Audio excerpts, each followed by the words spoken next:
भक्तिभूत प्रणाम।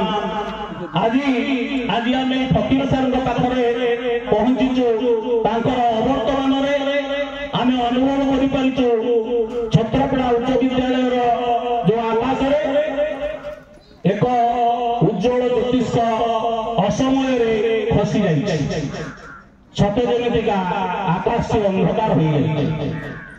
फकीर सार से जदियो आमको बहु सान तथापि जी आम सागर मिशीचु मोर व्यक्तिगत अनुभूति कथा मुझी से सब जड़े बड़ भाई भाव में सम्मान दे बाटर घाटे जो से निश्चित भाव में टे रही जाती पदुटी हसे कथा जहाँ किसी पचारि दिखती आज से सब आमको अभाव हुई से अभावटा आज आम उपलब्ध कर अवर्तमान अनुपस्थित आम केते मर्माहत परिवार वर्ग समस्त शिक्षक शिक्षयित्री भाई भौणी समस्त केते मर्माहत समस्त मुह को देखिले आज ताहा स्पष्ट अनुमय।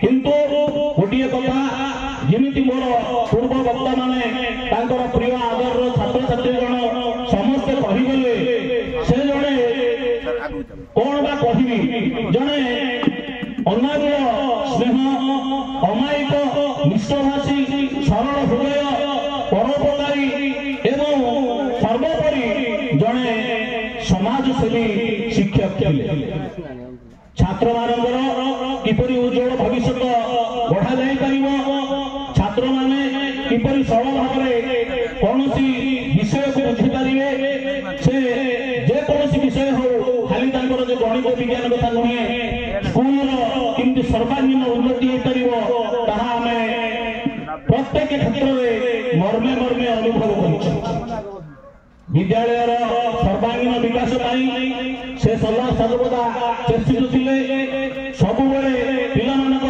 भल मंद केमती पचारि बुझुले समस्त कथा को आगमन हो बाहरी पड़ुले सब प्रकार उद्यम केमिति विद्यालय सरस सुंदर हो पार पिला शिक्षा उपयुक्त भाव में ग्रहण करें से सदा सर्वदा तत्पर थे। फकीर सार को बाबद जहाँ भी कहले निश्चित भाव कम हम मोर व्यक्तिगत कथा कहूँ मो पिला माने पाखे पाठ पढ़ी जो व्यक्ति फकीर सार वियोग मो पुओटी बहुत अच्छी मुझे फोन माध्यम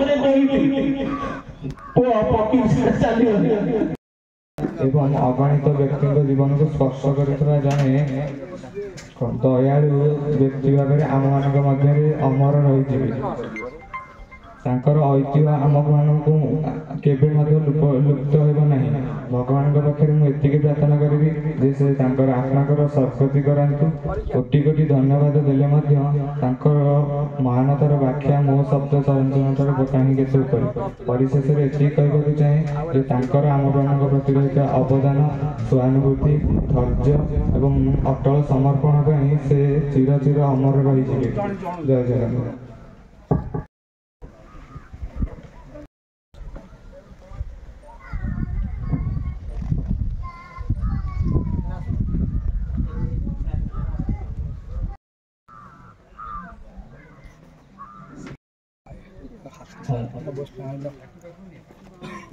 फकीर सार एकादश स्मृति सभा सभापति महोदय मंचासीन अतिथि मंडली एवं सामने उपस्थित शिक्षक शिक्षयित्री छात्र छात्री बंधु परिजन शोकाकुल परिवार आज ଫକୀର ସାର୍ଙ୍କ ବିଷୟରେ ମୁଁ ଗୋଟିଏ ଗୀତ ଲେଖିଛି। ସ୍ନେହ ସଦା ତୁମେ ନେଇ ଛଡ଼ାଇ ଗଲ ଫକୀର ଭାଇ, ବିପଦ ପଡ଼ିଲେ ଡାକିବ ଭାଇ ଫକୀର ଭାଇ। ଯଶ ଚିଠି ତୁମେ ଦେଇକି ଗଲ ଫକୀର ଭାଇ, ଯଶ ଚିଠି ତୁମେ ଉଡ଼େଇ ଗଲ ଫକୀର ଭାଇ। ତୁମ ସ୍ନେହ ଶ୍ରଦ୍ଧା କିଏ ପାଇବ ଫକୀର ଭାଇ, ତୁମ ଭଳି ଯଶ କିଏ ଅଚିବ ଫକୀର ଭାଇ। ଉପଶମ ପାଇଁ ଅନାଇଥିଲ ଫକୀର ଭାଇ, ଦୁଃଖ ଛପ ଆଜି ପକାଇ ଗଲ ଫକୀର ଭାଇ। ଦମ୍ଭ ସାହସ କିଏ ସେ ଦେବ ଫକୀର ଭାଇ, ଦୋଷ ଥିଲେ ମତେ କ୍ଷମା କରିବ ଫକୀର ଭାଇ। ରୋଗ ଶଯ୍ୟା ବେଳେ ଭାଙ୍ଗି ପଡ଼ିଲ ଫକୀର ଭାଇ, ଦାରୁଣ ଦୁଃଖ ଦେଇକି ଗଲ ଫକୀର ଭାଇ। ଭାଇ ଭାଇ ବୋଲି କିଏ ଡାକିବ ଫକୀର ଭାଇ, ଥିଲେ ଦୋଷ ତ୍ରୁଟି ସୁଧାରି ଦେବ ଫକୀର ଭାଇ। ଦୁଃଖ ସାଗରରେ ଦେଇ ଭସାଇ ଫକୀର ଭାଇ।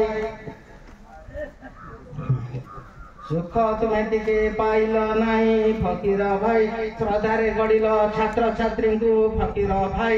ଉଜ୍ଜଳ କରିଲ ତାଙ୍କ ନାମକୁ ଫକୀର ଭାଇ, ଦେଖିଥିଲ ତୁମେ ଅନେକ ସ୍ୱପ୍ନ ଫକୀର ଭାଇ।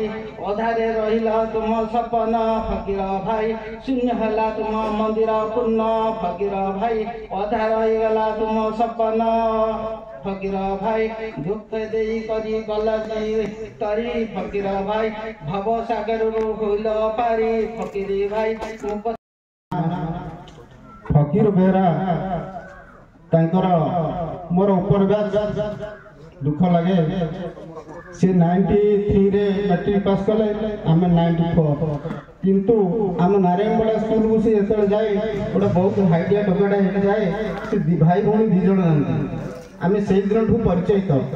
1986 ମସିହା ହେବ, 4ର୍ଥ ଶ୍ରେଣୀରେ ପ୍ରଥମେ ସେମାନେ ଆମ ନାରାୟଣପଡ଼ା ସ୍କୁଲକୁ ଆମେ ବେଞ୍ଚ ଯେଉଁଟା ହାଇଡାକ୍ସରେ ପଢ଼ୁଥିଲୁ, ସେଇ ଦିନର ସେ ଆମର ବଡ଼ ଭାଇ, ଆମର ସାଙ୍ଗସାଥୀ, ଆମର ଆତ୍ମସ୍ୱଜନ ହେଇଯାଇଥିଲେ। ତାପରେ ବହୁତ ନୀତିବାଣୀ ଦିଅନ୍ତି। ପରିଶେଷରେ 4-5 ବର୍ଷ ହେଲା ବହୁ ଦୁଃଖ ଦୁର୍ଦ୍ଦଶାରେ ପଡ଼ି, ତଥାପି ଏବେ ମାସେ ତଳେ ବି ଛକ ଆଡ଼େ ଯାଇଥିଲେ, ଦେଖିଲେ ଆମ ଦେହ ଆତ୍ମା ବହୁତ ଦୁଃଖ ଲାଗିଥିଲା। କିନ୍ତୁ ଦୁଃଖର ଦୟା, ମଣିଷ କଥା କହିହେବନି। ଏ ମଣିଷ ଦିନେ ନା ଦିନେ ଯିବ। ଯେ ଯାହାର ଯେତିକି କର୍ମ କରିଥିଲା, ସେ ତାର କର୍ମର ଫଳ ଆମେ ତାକୁ ତା ଜୀବ ଆତ୍ମା ଚାଲିଯିବା ପରଠାରୁ ଆଜି ପର୍ଯ୍ୟନ୍ତ ସମସ୍ତେ ଅନୁଭବ କରୁଛେ। ସମସ୍ତେ ସେ ଆତ୍ମା ଯେମିତି ଜଗନ୍ନାଥଙ୍କର କୃପାରୁ ଆତ୍ମା ସଦ୍ଗତି ହଉ, ସମସ୍ତଙ୍କର ଅନୁରୋଧ।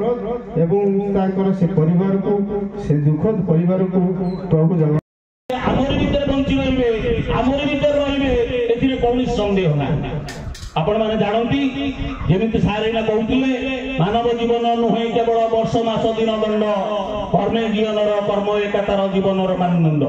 ତେଣୁ ଫକୀର ସାର୍ଙ୍କର ଯୋଉ କର୍ମ, ତାଙ୍କ ଜୀବନର ମାନଦଣ୍ଡ, ସିଏ କେବେ ତାକୁ ଭୁଲିବାର ନୁହେଁ।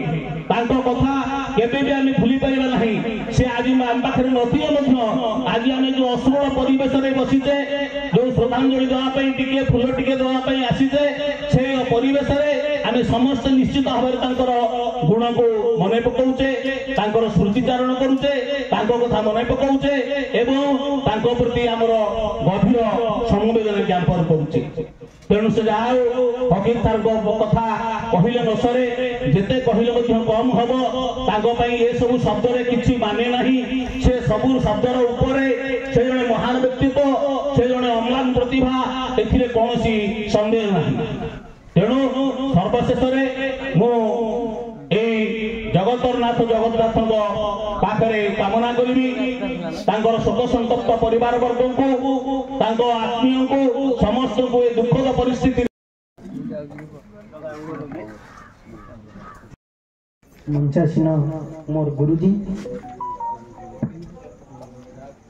आगे उपस्थित थिबा अन्य शिक्षक बंधु फकीर सार जदिओ आम एका बयसर से मत बड़ भाई भाई बहुत सम्मान दिखती मु जो समय स्कूल रे मत दायित्व मिलता से समय सार पोस्टिंग जड़े सार कहते विज्ञान एवं गणित यही विषय जड़े आदर्श शिक्षक थे जड़े आदर्श शिक्षक समस्त सुगुण पाखे थिला आमे समस्ते जानिछे आम आगे जो अध्ययन करथिबा छात्र माने निकट में सब आम बखाणी गले ये तार प्रत्यक्ष प्रमाण